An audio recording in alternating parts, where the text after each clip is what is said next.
Hello students, welcome to the 11th online lecture for the subject of sociology.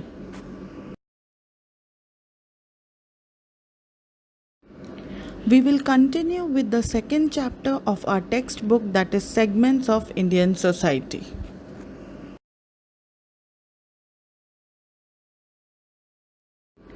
In the previous lecture, we studied about the urban community, its definition, meaning, and characteristics. Let's move further and see what their problems are.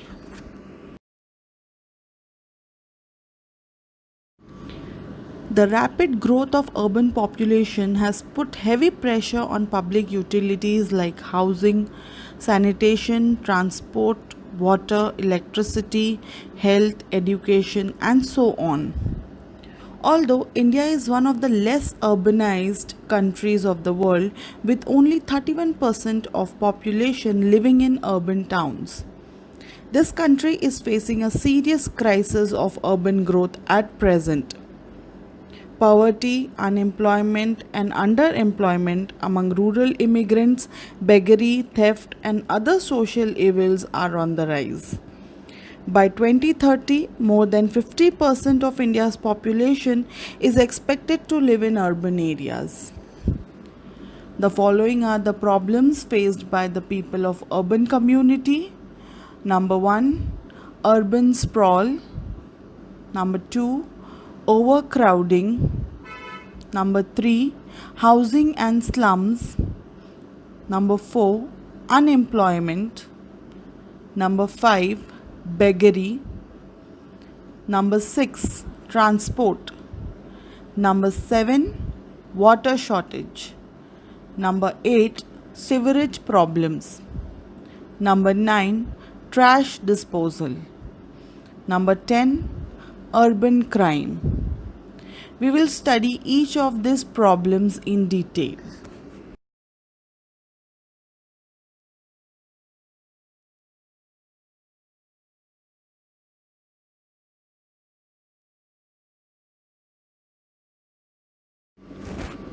First problem of urban community is urban sprawl.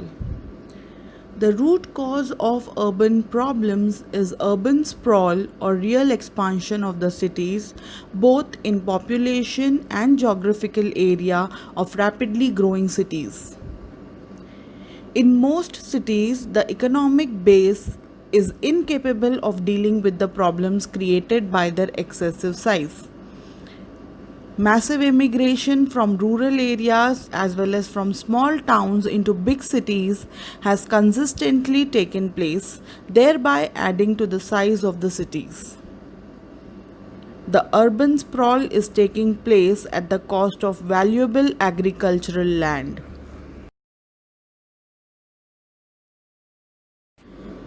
Second problem of urban community is overcrowding. Overcrowding is a situation in which too many people live in too little space.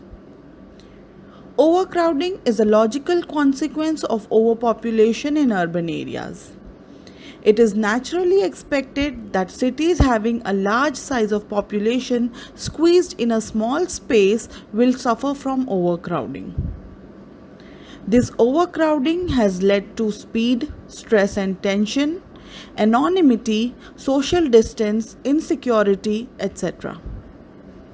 This is well exhibited by almost all the big cities of India.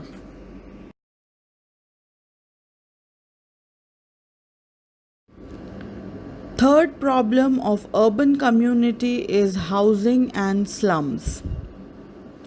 Overcrowding leads to a chronic problem of shortage of houses in urban areas.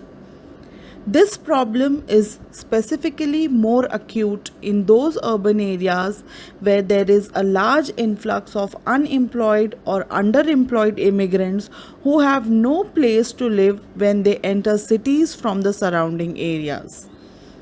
People are forced to live in large number in small houses. Some houses are so overcrowded that 5 to 6 people live in a single room. Slums are a serious problem in urban areas. Poor people live in slums. Slum dwellers' living conditions are really horrible. Slums lack civic facilities. All the major cities in India face the problem of slums. In Mumbai, almost 50% of the population is found in slums. In spite of the efforts of the municipal corporation to rehabilitate these people, the problem remains unsolved. Even planned city like Chandigarh could not escape slums.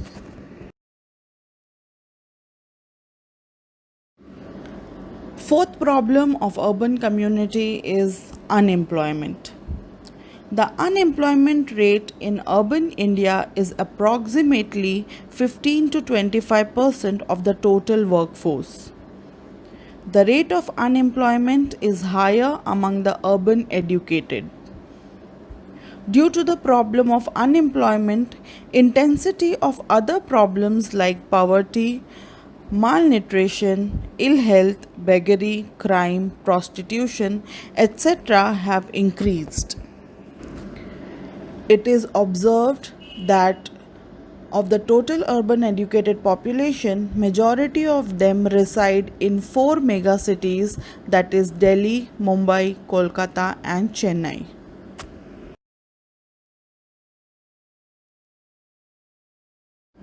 Fifth problem of urban community is beggary. For a majority of urban poor, beggary has become a way of life due to sheer lack of education and skills to find employment. Many people are pushed into beggary due to reasons that range from abject poverty to beggary as a profession.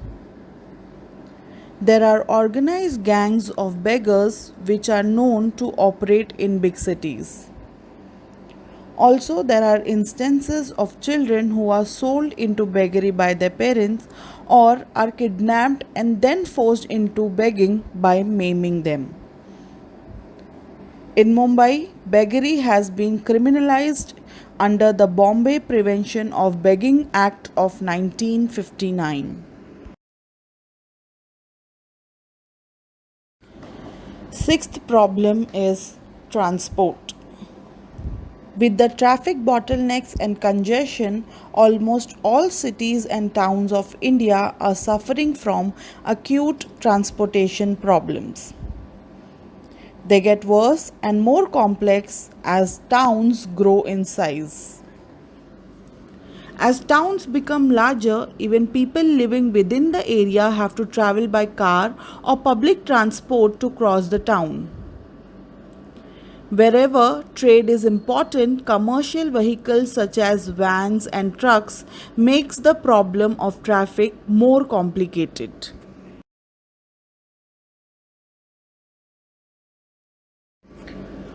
Seventh problem is water shortage.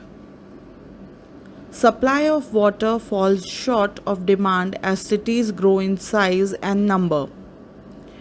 Today we have reached a stage where practically no city in India gets sufficient water to meet the needs of dwellers. In many cities, people get water from municipal sources for less than half an hour on every alternate day. In the summer season, taps remains dry for days and people do not get water supply at the time when they need it the most. Many small towns have no main water supply at all. They depend on sources such as individual tube wells, household open wells, private tankers, or even rivers. In big cities like Mumbai, water is resourced from the rivers and lakes in Thane and Palghar, thereby causing hardships in the lives of those people also.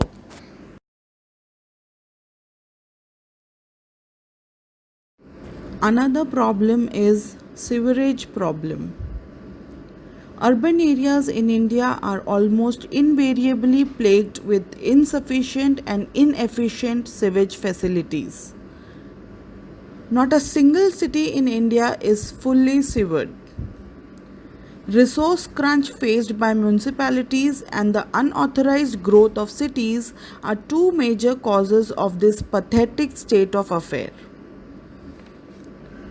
Most cities do not have proper arrangements for treating the sewerage waste, and it is drained into nearby rivers as in Delhi or into the sea as in Mumbai, Kolkata and Chennai, thereby polluting the water bodies.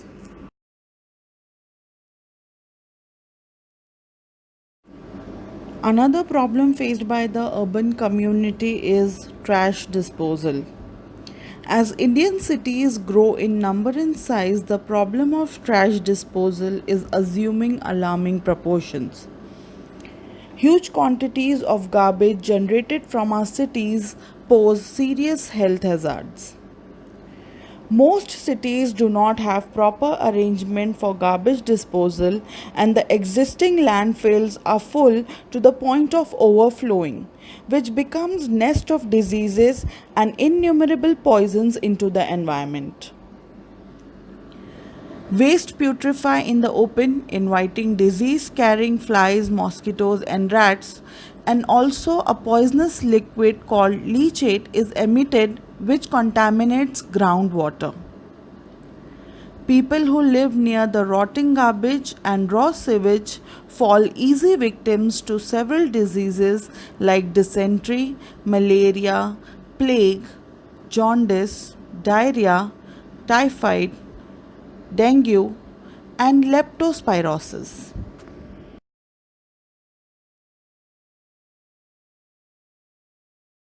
The last point that we will study in this topic is urban crime. Like other problems, the problem of crime increases with the growth in urbanization.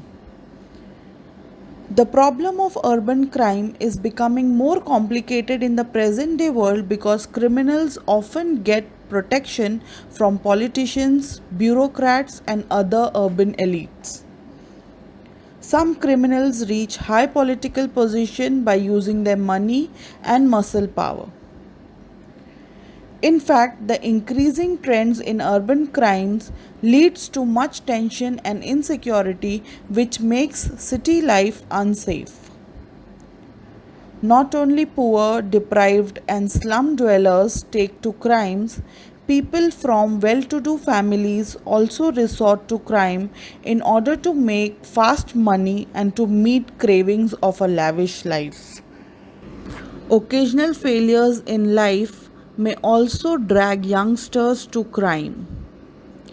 Violent urban crimes like abuse, rape, murder, kidnapping, cybercrime, economic offenses, drug trafficking, gambling, prostitution, corruption, black marketing, smuggling, and various forms of white collar crimes are rampant in many large cities.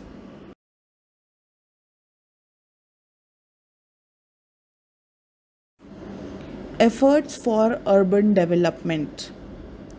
Cities are the backbone of economic expansion.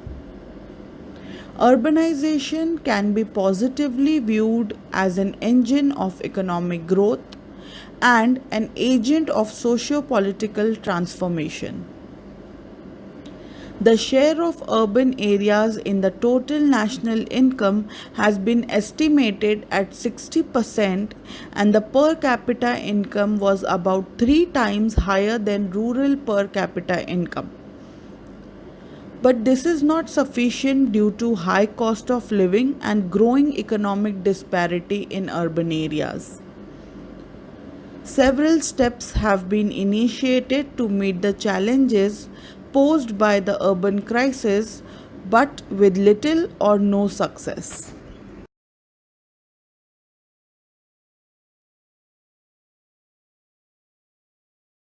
National Commission on Urbanization, in its policy proposal of 1988, has stressed the need for number 1, the evolution of a spatial pattern of economic development and hierarchies of human settlements.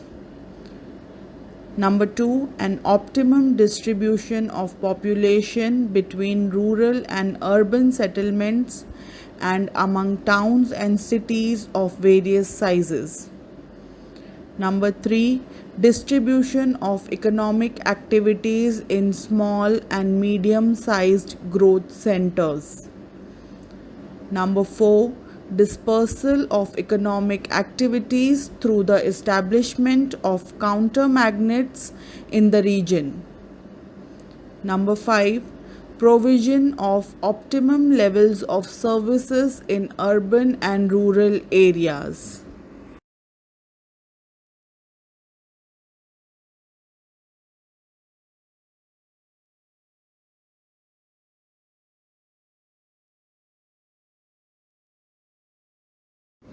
Recent urban development programs in India. Number one, Smart Cities Mission.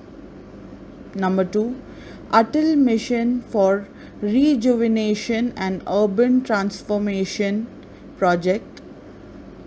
Number three, Pradhan Mantri Awas Yojana or Housing for All by 2022 mission. Number four, Heritage City Development and Augmentation Yojana. Number five, Jawaharlal Nehru National Urban Renewal Mission. Number six, Urban Transportation. Number seven, Swachh Bharat Mission.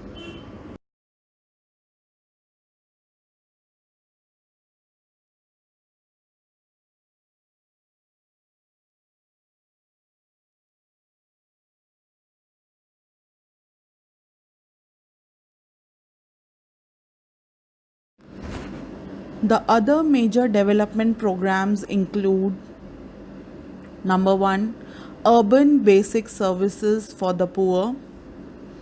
Number two, environmental improvement of urban slums program.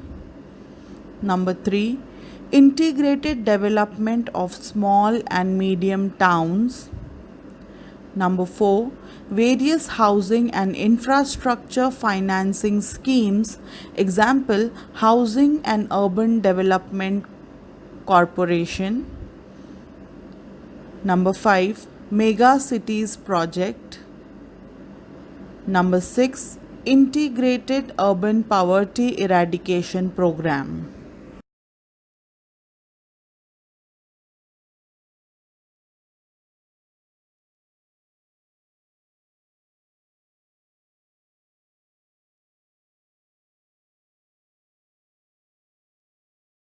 Here we come to the end of our second chapter. In this chapter, we have studied how Indian society has a mix of all kinds of people and cultures that are classified into tribal, rural, and urban communities. We have seen the differences between one segment and another. There are greater similarities between tribal and rural communities when compared to urban communities. The influence of one segment on another continues till date and is the cause for development as well as social change. It is important to bear in mind that the characteristics of tribal and rural segments of Indian society are the typical features that are associated with traditional societies. Much has changed in the present, but the speed of change is not uniform.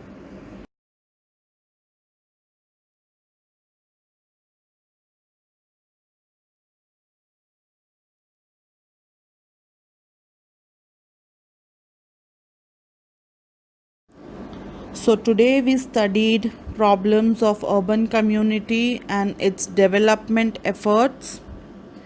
With this, we have completed our second chapter, that is segments of Indian society. We will start with a new chapter in the next lecture. Thank you.